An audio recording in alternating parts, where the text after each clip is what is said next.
அன்பானவர்களே,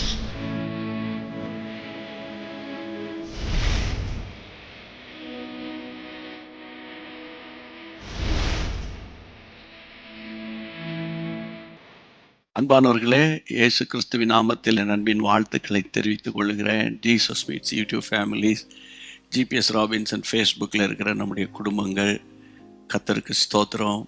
உங்களுக்காக கர்த்தரை துதிக்கிறேன். தேவன் நல்லவர்.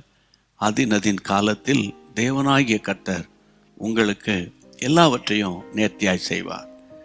உங்களை அழைத்தவர் உண்மை உள்ளவர். பிரியமானவர்களே, 139 கோடிக்கு மேலே இருக்கிற பெரிய நாட்டில், இந்த பூமியில் நீங்கள் எங்கே இருந்தாலும் நீங்கள் பாக்கியவான்கள். ஏனென்றால் ஏசப்பாவை நீங்கள் அறிந்திருக்கிறீங்கல்ல, நீங்கள் பாக்கியவான்கள். கர்த்தருக்குள்ள சந்தோஷமாக இருங்க. இன்றைக்குரிய வார்த்தை என்ன தெரியுமா? என்னோடு கூட சேர்ந்து பைபிளை திறந்து பார்க்கணும். நீங்கள் தான் ஸ்க்ரீனில் காட்டுவீங்களே வசனம் அப்படின்னு சொல்லக்கூடாது, சரியா? பைபிளை திருப்புங்க. 1 யோவான் 2ஆம் அதிகாரம் 27ஆம் வசனம். 1 யோவான் 2:27.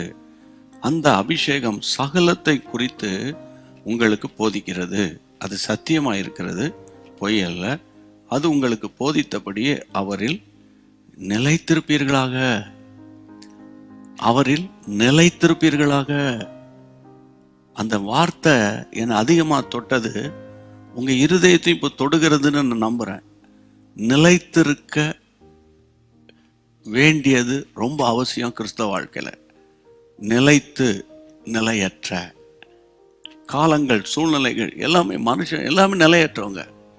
ஆனால் ஒரு முறை நீங்கள் ரட்சிக்கப்பட்டு இயேசுவை ஏற்றுக்கொண்டு பரிசுத்தாவின் அபிஷேகத்தை பெற்று கர்த்தருக்குள்ளே வந்த பிறகு உங்களை சாத்தான் எப்படியாகிலும் அவருடைய அன்பிலிருந்து, அவருடைய கட்டுக்கோப்புக்குள்ளே, அவருடைய கவரேஜில் இருந்து உங்களை எப்படியாகிலும் விளைக்கிறணுன்னு ஏதாகிலும் ஒரு காரியத்தை முன்னெடுத்து கொண்டே இருப்பான். ஏன்னா அவன் தந்திரம் உள்ளவன். அப்போ நீங்கள் என்ன செய்யணும்னா, நீங்கள் அவராலே பெற்ற அபிஷேகம் உங்களில் நிலைத்திருக்கிறது. அபிஷேகம் இருக்குல்ல உங்களுக்குள்ள, எந்த சூழ்நிலையில் ஆவியானவர் உங்களுக்குள்ள தானே இருக்கிறாரு. அப்போ பரிசுத்த ஆவிக்குள்ளாக நிரம்பி நிரம்பி நிரம்பி ஜெபம் பண்ணி, வசனம் சொல்லுகிறது அல்லவா, நீங்கள் அவராலே பெற்ற அபிஷேகம் உங்களுக்குள் நிலைத்திருக்கிறது, ஒருவரும் போதிக்க வேண்டியதில்லை. அந்த அபிஷேகம் உங்களுக்கு போதிக்கிறது, அது சத்தியமாக இருக்குது, அது பொய் அல்ல. அந்த சத்திய வசனங்களை வாசித்து வாசித்து வாசித்து, ஆண்டவரே எந்த சூழ்நிலையிலும் நான் நிலைத்து நிற்கணும் ஆண்டவரே, எந்த சூழ்நிலையிலும் நான் நிலைத்து நிற்பேன் ஆண்டவரே. நிலைச்சு நின்னா தான் கனி கொடுக்க முடியும். யோவான் 15ஆம் அதிகாரம் ஞாபகம் இருக்குல்ல? அப்போது இந்த நாட்களில் நான் கனி கொடுக்கிற விசுவாசியாய் மாறப்போகிறேன்.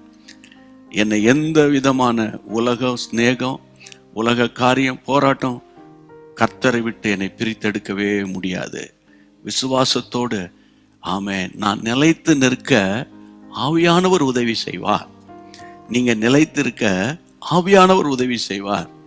எந்த பிரச்சனை உங்கள் தலையில் போட்டு உங்களை குழப்புது, இருதயத்தை கசக்கி பிழியுது, இந்த நேரத்தில் ஸ்தோத்திரம் பண்ணி என் கூட சேர்ந்து ஜெபம் பண்ணுங்க.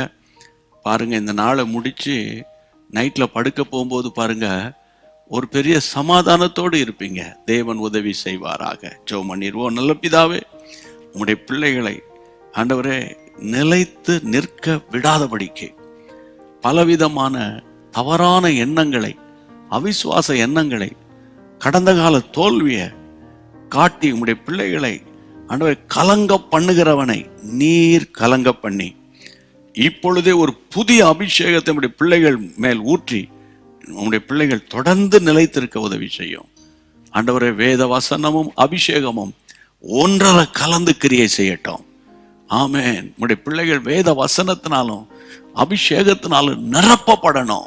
இன்றைக்குரிய கிருபையை தாங்க. இப்போதே தரீங்கப்பா. அதுக்காக ஸ்தோத்திரம் ஆண்டவர். ஒவ்வொரு வீடுகளில் இருக்கிற குடும்பங்கள், பிள்ளைகளின் பிள்ளைகள் எல்லாரும் கர்த்தருக்குள் நிலைத்திருக்கட்டும். இயேசுவின் நாமத்தில் ஜெபிக்கிறோம் பிதாவே, ஆமென். கர்த்தரை ஸ்தோத்திரம் பண்ணுங்க. பிரியமானவர்களே, தைரியமா இருங்க. நீங்க நிலைச்சு நிற்பீங்க, கனி கொடுப்பீங்க. இந்த சத்தியத்தை இன்னைக்கு எத்தனை பேருக்கு நீங்க ஷேர் பண்ண போறீங்க? ஷேர் பண்ணிட்டு அந்த கமெண்ட் செக்ஷன்ல இத்தனை பேருக்கு நான் ஷேர் பண்ணேன்னு சந்தோஷமா எனக்கு போடுங்க. ஹிந்தி மொழியில் கேட்குறவங்களுக்காக நீங்கள் ஜெபம் பண்ணணும். தமிழ் ஆட்கள் நம்முடைய தமிழ் மொழி பேசக்கூடிய சகோதர சகோதரிகள், ஆமாம், ஹிந்தி ஸ்பீக்கிங் பிள்ளைகளுக்காக அதிகமாக ஜெபம் பண்ணுங்க. அவங்களும் கர்த்தருக்குள்ள வரணும்.